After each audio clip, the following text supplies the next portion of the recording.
Okay, great. Fixed our technical problems from early service, so. All righty, great. Good morning and welcome to Bible class. Haven't had it for a bit.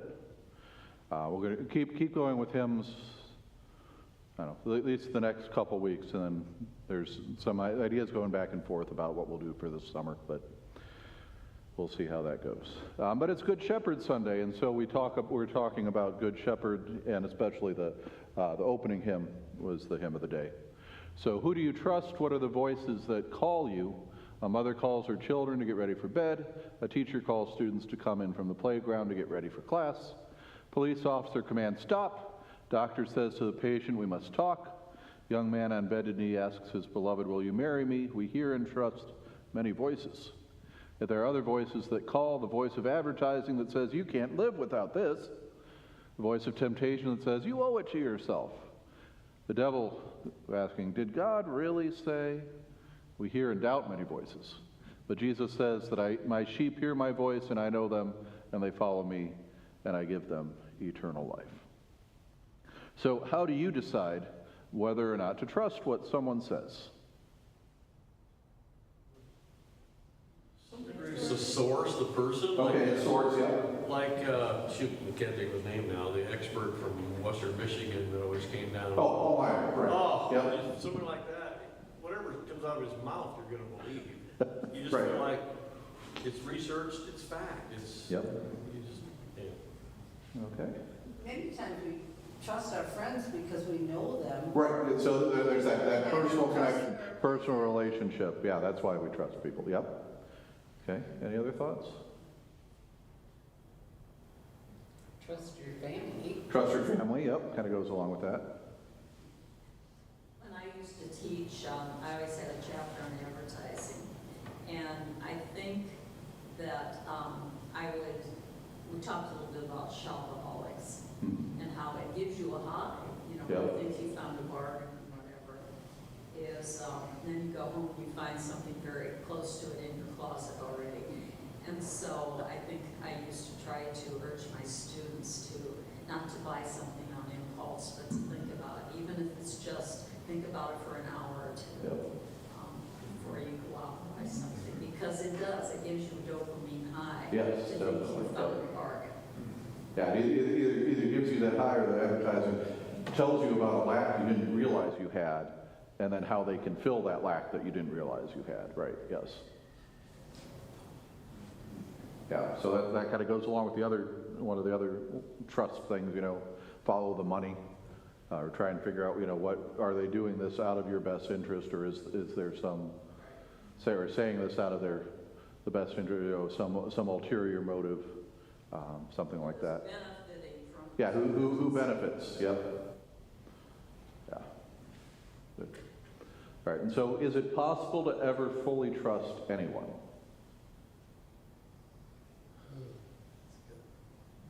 I think so. Okay, yeah. I trust them a lot. Mhm. I mean, we can, Yeah. I guess, measure what somebody tells you against what you know Yeah. or what you think is true.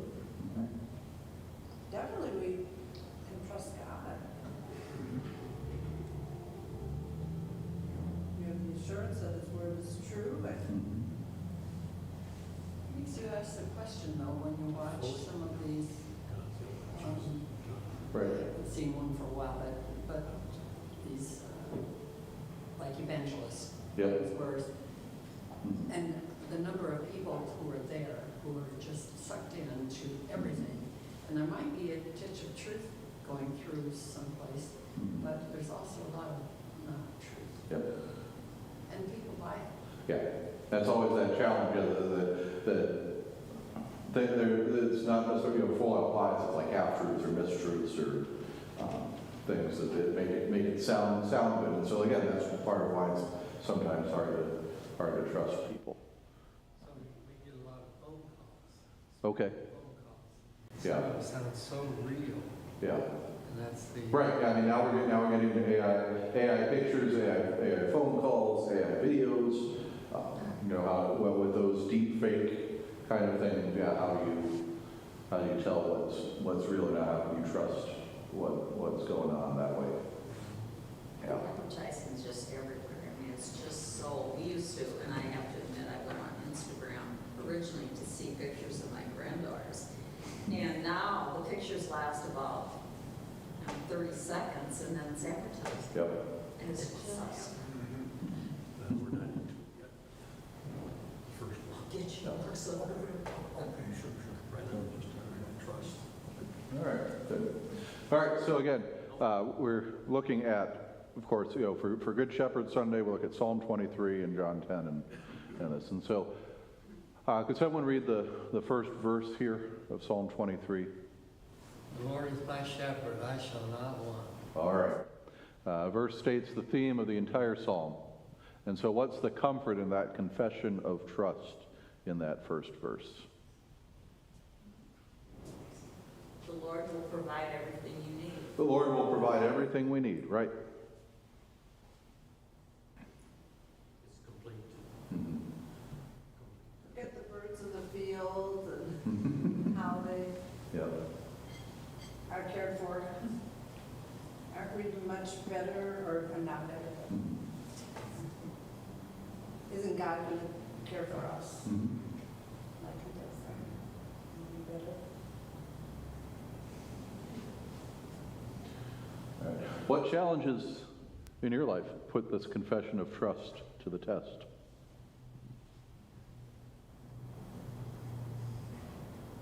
Bills. What? Bills. Bills, yeah, right. The Lord will provide, but man, these bills just keep coming. Right, yes. Good. Yeah. I also think about people who are insecure food-wise Yeah. and housing-wise. Right. too. And then it's hard for them, if they read this psalm, Right. to believe that the Lord would provide everything when it's kind of the day-to-day. Right. Yeah. It's one thing for us to read. Yeah. Looking at the people here for the most part, if we read, "I shall not want." Well, we're not wanting for much anyway. But there are certainly people in this community that are housing and food insecure, let alone people in other parts of the country or other parts of the world where there's that literal, I have no place to lay. Yeah.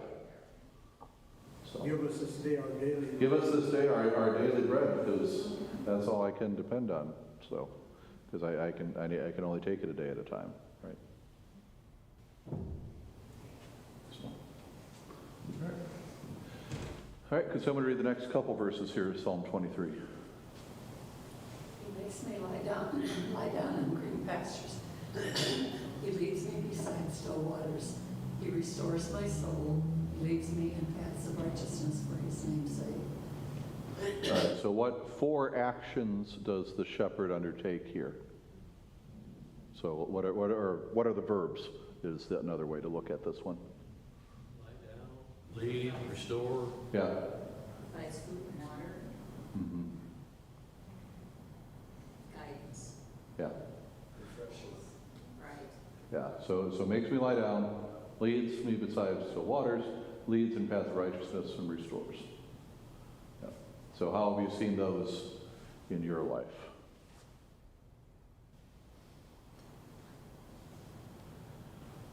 Well, it's amazing how fast after a surgery, Okay. all gets patched up, healed up, holding together again, you know?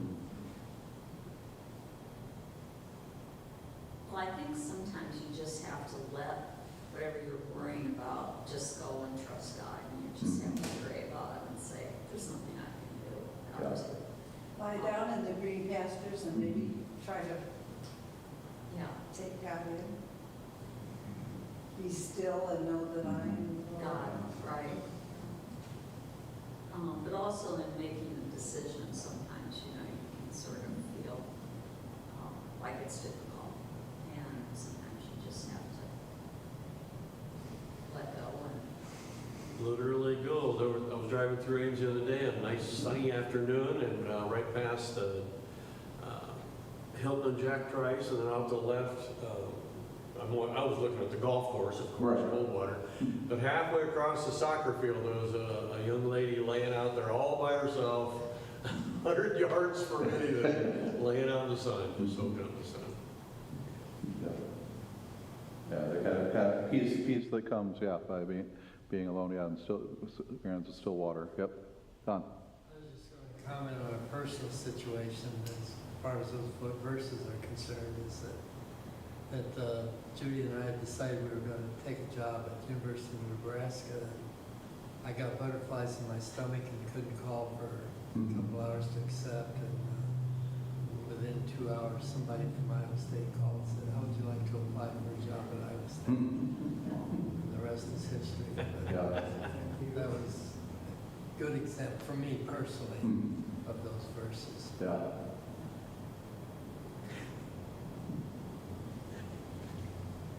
Yeah, definitely get the guiding how we are. Yeah, it seems to have worked out pretty well for you to come here.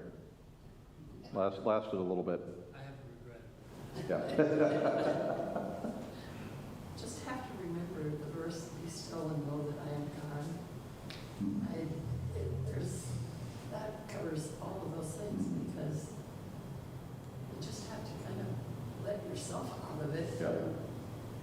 Open yourself to let God in, not kind of lead you where you need to go. I can still get that same vibe. Someone read verse 4 for us? I said, I'll call them two first. Even though I walk through the valley of the shadow of death, I will fear no evil, for you are with me, your rod and your staff, they comfort me. All right. So according to this verse, is suffering a given in life?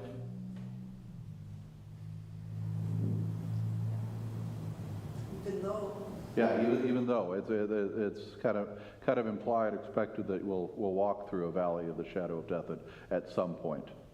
Yes. We also walk through the valley of the shadow of death when we lose people who are close to us. Right. Oh, yeah, definitely. Yep. I had the rod and the staff a few times. My older brother got away more than me. Right. That's usually the way it goes. Right. Yes. Yeah. Yep. Hey, you were jumping ahead of me, Gary. All right. Shepherd's rod was a short club used as a weapon to defend the flock from predators. The staff was a long stick for guiding the flock and retrieving the strays. So you kind of needed both of those. How is the cross of Jesus both a rod to protect the flock of the Good Shepherd and also a staff that sustains the flock?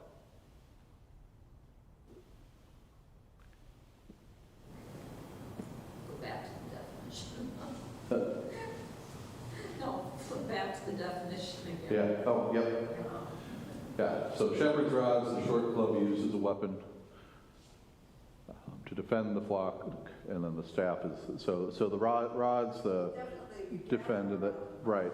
Yep. And the staff is kind of the guide, the hook, and bring you back to safety sort of thing.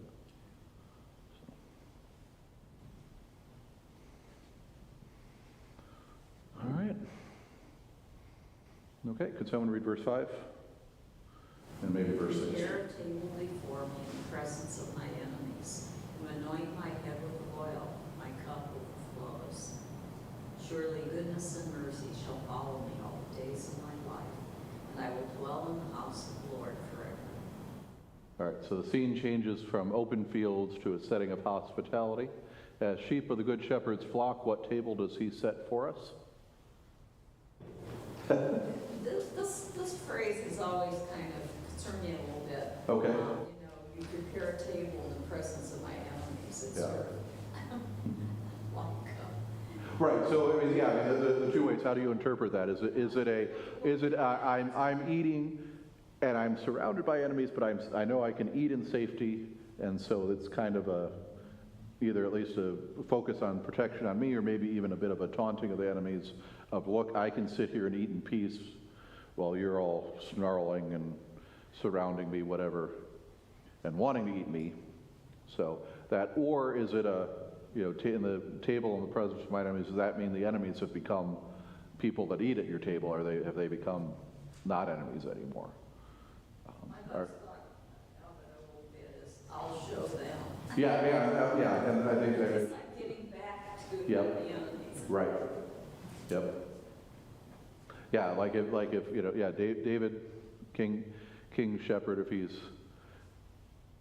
eating at the royal palace and doing so in such a way that all those people who didn't think he'd ever become king are watching him and growling and in jealousy and envy and stuff. So, yeah, that could be some of that too, going on too. All right. Why is the goodness and mercy from that? What is the goodness and mercy from that table that follows us all the days of our lives?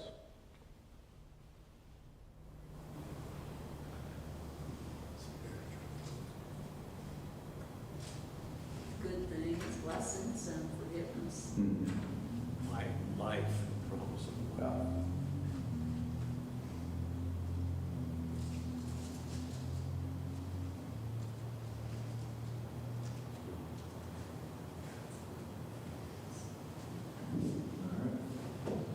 All right, so composer of hymn 709, Henry Baker, Anglican priest, High Church tradition, who served a parish in Herefordshire, England. Even today, this county is a popular tourist destination for sightseers in search of the real England of unspoiled, green, rolling countryside.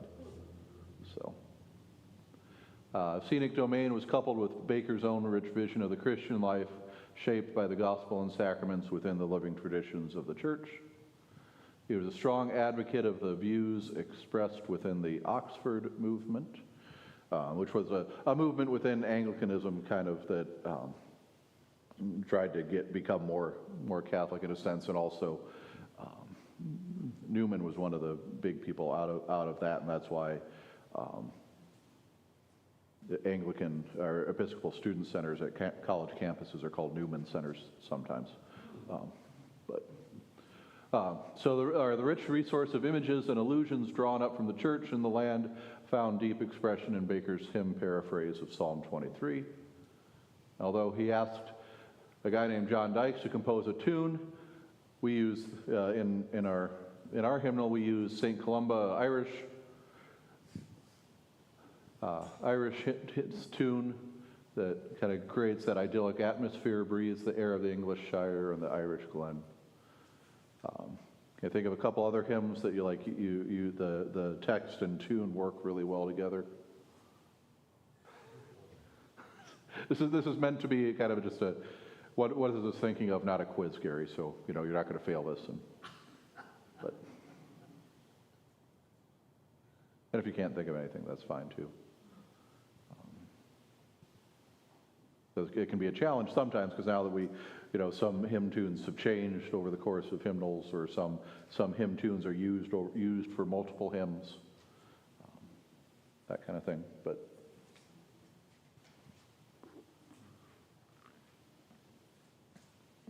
I once thought that Earth and All Stars was kind of a singular thing, but then this hymnal has another hymn to that same tune. Yep. Right, but I think the hymn tune is called Earth and All Stars, so it's designed to kind of fit that way, fit together, definitely. Yeah, yeah, Connie. I always thought Beautiful Savior. It's Oh, really yeah. together. Yep. Kind of similar idea of depicting that idyllic, natural joy in God's creation thing. Yeah. All right. I guess if the idea that text and tune are wed together and I like it in my brain, I guess it means it's a favorite hymn. We praise you and acknowledge you, God. Okay. I love that. And that's the one set to the planets one? Da. Yep. Third Yeah. verse, I never get through it. Right. Yeah.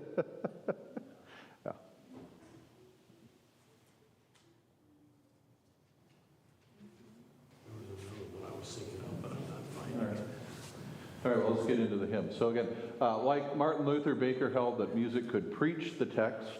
What does that mean?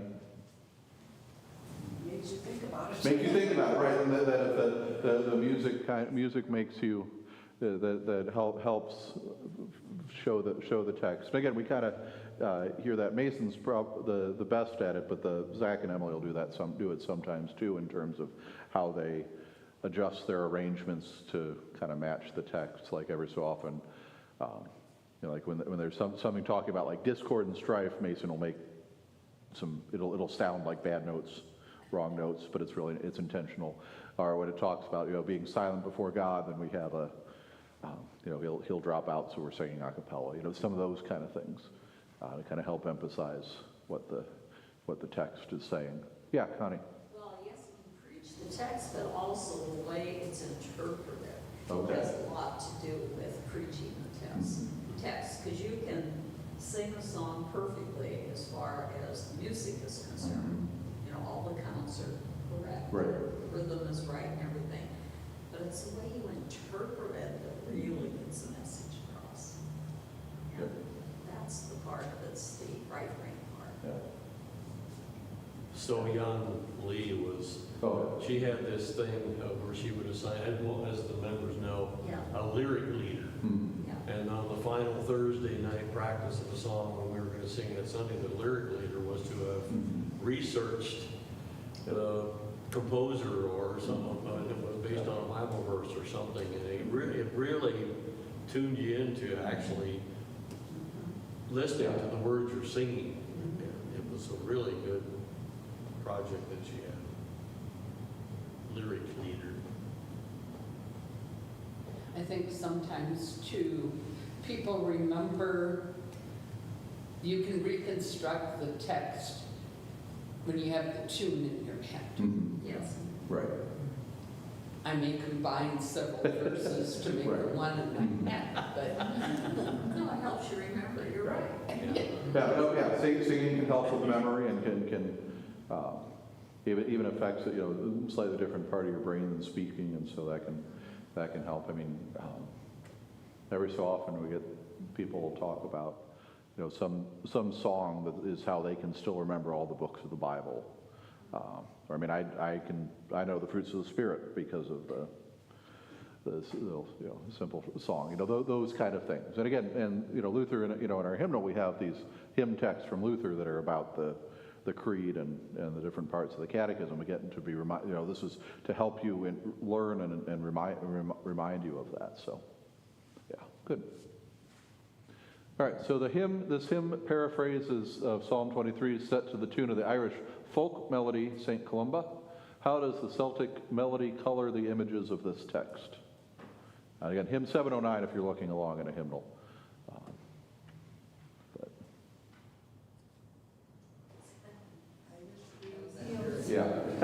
It gives you that kind of idyllic green fields, sheep wandering around kind of thing. That's, yeah. Mhm. Yeah. All right. This sounds like it could be sung by, a folk singer Mhm. with a stringed instrument. Yeah. And that would be. Yeah, just need an acoustic guitar or, yeah. And David could have. Yep. Yeah, David with the lyre. Available. Yes, definitely. Right. And maybe he did set that song to tune, but we just. Could be, yeah.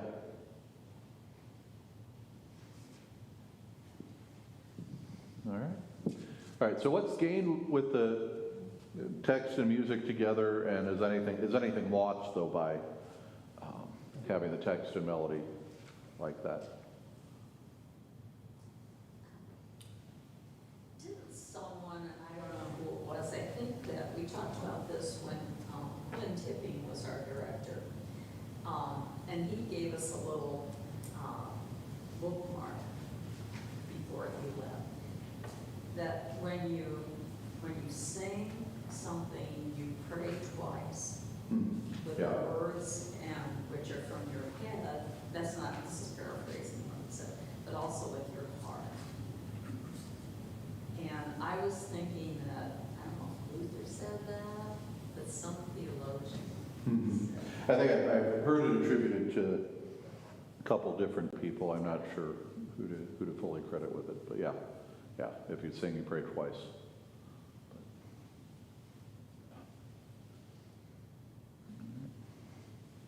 All right, let's keep going. So again, we're looking at what was our opening hymn today, hymn 709, The King of Love my shepherd is. The King of Love my shepherd is, whose goodness faileth never. I nothing lack if I am his, and he is mine forever. So stanza 1 quickly reveals that trust is not an abstract feeling grounded in a firm foundation that I am his and he is mine forever. What specific actions has Jesus taken toward us that we may have the confident trust to sing, I am his and he is mine forever? Salvation. Yeah, salvation. And what did he do for us for that? That's Died. how you closed your sermon. Yeah. Well, and he said, I called you by name. Or Yep. word. Mhm.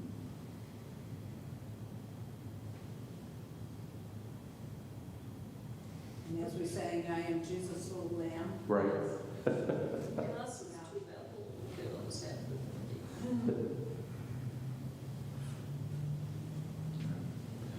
Verse 2, where streams of living water flow, my ransomed soul he leadeth, and where the verdant pastures grow, with food celestial feedeth.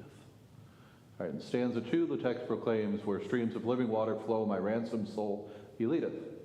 In what ways is the phrase streams of living water an allusion to baptism or an allusion to the Spirit? How do you see those connections there? Or do you see any connections there?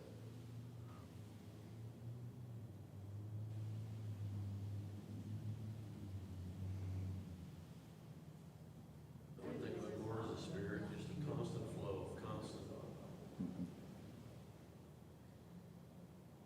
It's drinking, if you will, but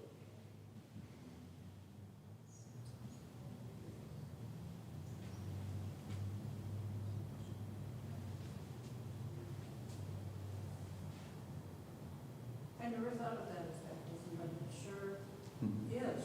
Yeah. I mean, Well, the streams of living water are, the soul is sustained by the Holy Spirit. Mhm. There's one baptism, but Mhm. the sustaining power of water is through the Spirit. Yeah, I mean, when Jesus meets the woman at the well, he's talking about living water, and she thinks it's great. I don't have to go to the well again anymore. And she's like, no, not quite. I got something better for you than that. And of course, for the Israelites, being in a desert climate, water was incredibly important, and living water, moving water, flowing water was usually going to be more potable, better than just stagnant water. And so again, that water full of life. It's that the difference between the Sea of Galilee and the Dead Sea. The Sea of Galilee, water comes in and out, so the water keeps flowing. Dead Sea water just flows in and never goes out. It just evaporates, so all the stuff that was in it settles down. That's why it's the saltiest body of water on earth. So, got to have water flowing in, but also water flowing out. Living water that way. All right. So, from what you've learned about baptism, or what you remember, from your confirmation days, maybe, how does our Good Shepherd lead us by baptism?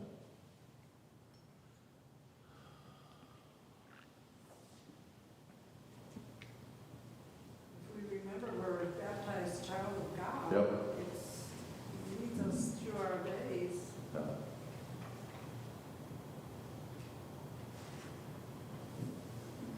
We're his. Yeah, we're his. I mean, that's the biggest takeaway. Yeah, that we're his. Yes. Nothing can pluck us out of His.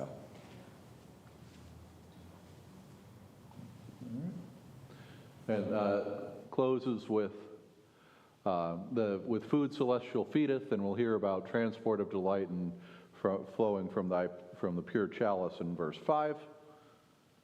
Do you think this is an allusion to the Lord's Supper? Why or why not?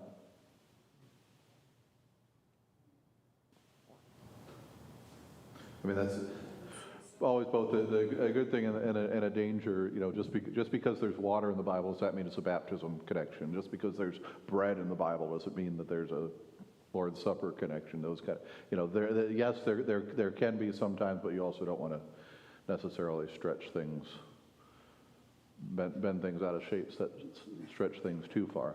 So, although at least the from thy pure chalice bit I think I saw on the LCMS Facebook page either yesterday or this morning, they had the words "thy pure chalice" from this hymn, along with a picture of a chalice used for communion. So they were making, whoever runs social media for LCMS was making that connection explicit, and we can probably go with that too. All right, so again, what does it mean that by the bread and cup of Lord's Supper, I am Christ's and he is mine?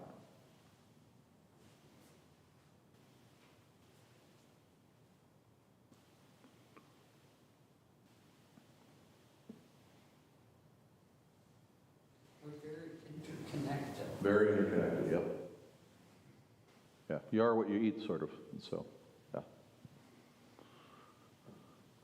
All right. In what ways does participation in Christ's body and blood nourish our trust in him?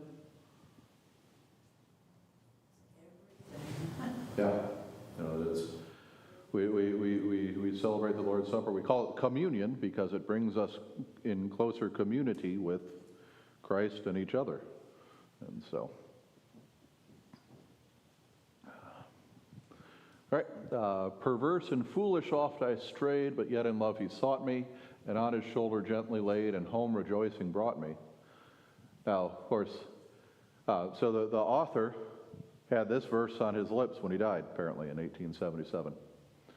And echoed Luther's dying words, "We are beggars, it is true.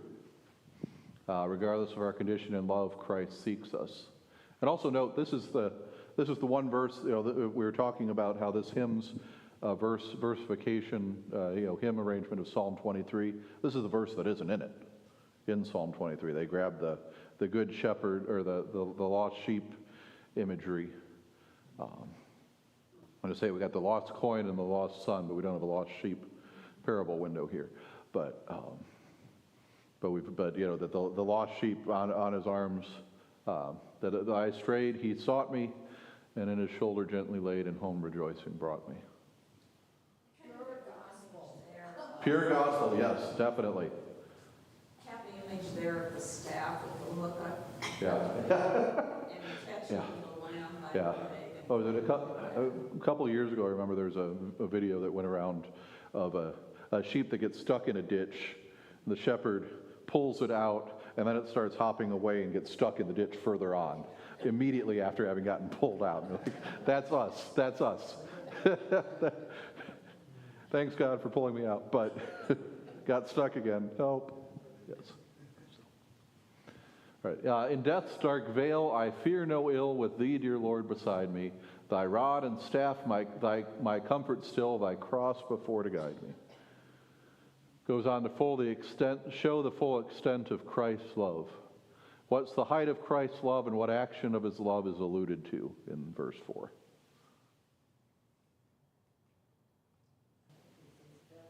Yeah.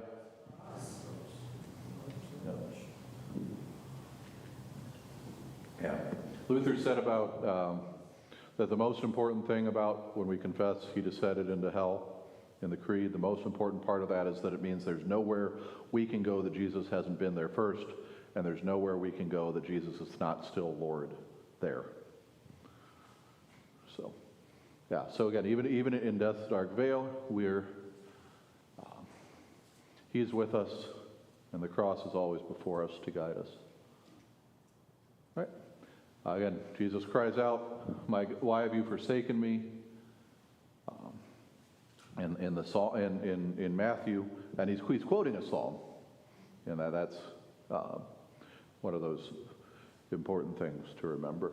But what effect does knowing that Jesus cries out, makes that cry have on our have on our trust in him?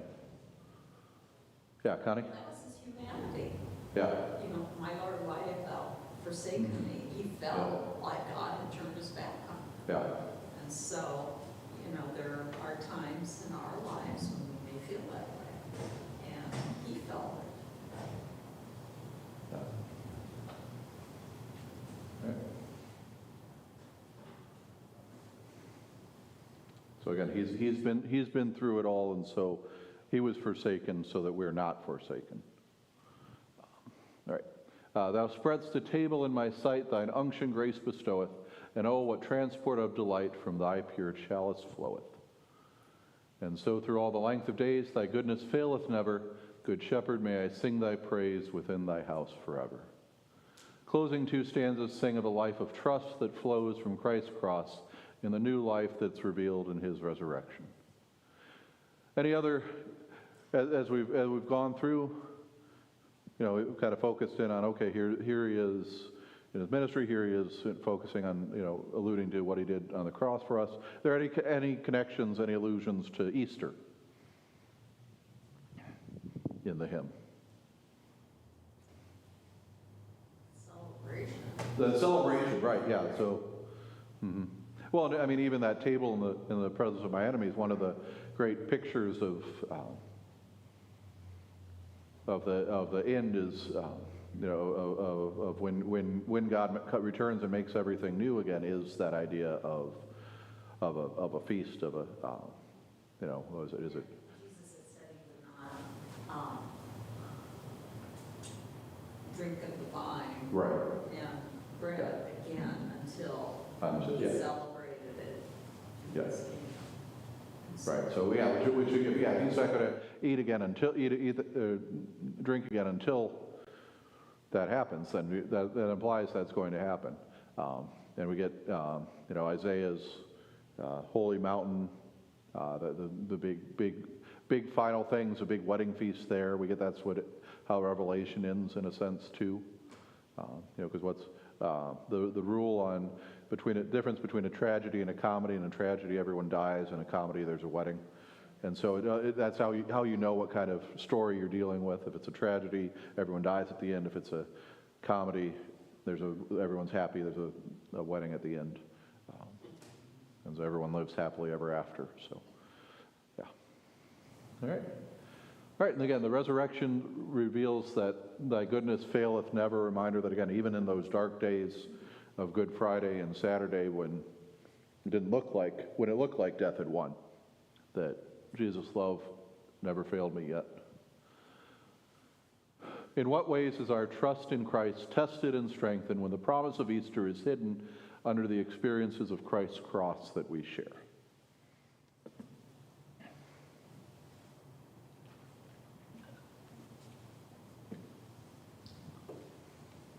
We have the power with us Yeah. as we go through the trials and lessons, Yeah. like Gaspar's. We're not promised the rose garden, but we're promised somebody to Yeah. walk alongside us as we go.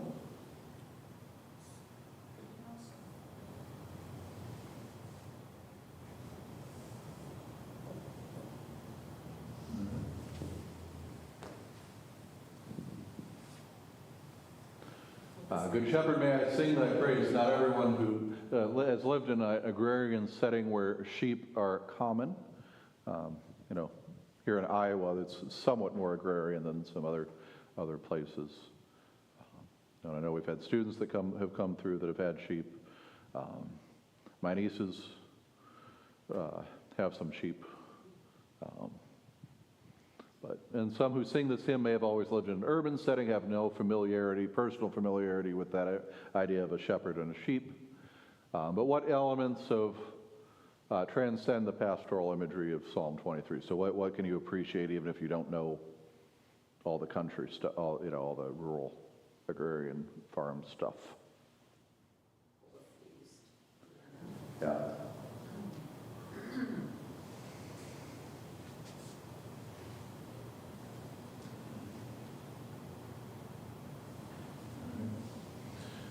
And so what do you think about, it is about Psalm 23 that makes this psalm so immensely popular in so many settings?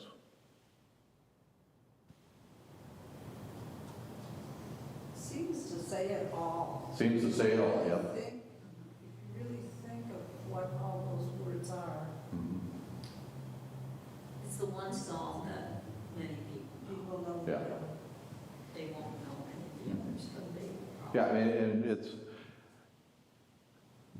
yeah. Maybe they learn it in confirmation, whatever, but if they don't know it, Yeah. when they hear it, they know what it is.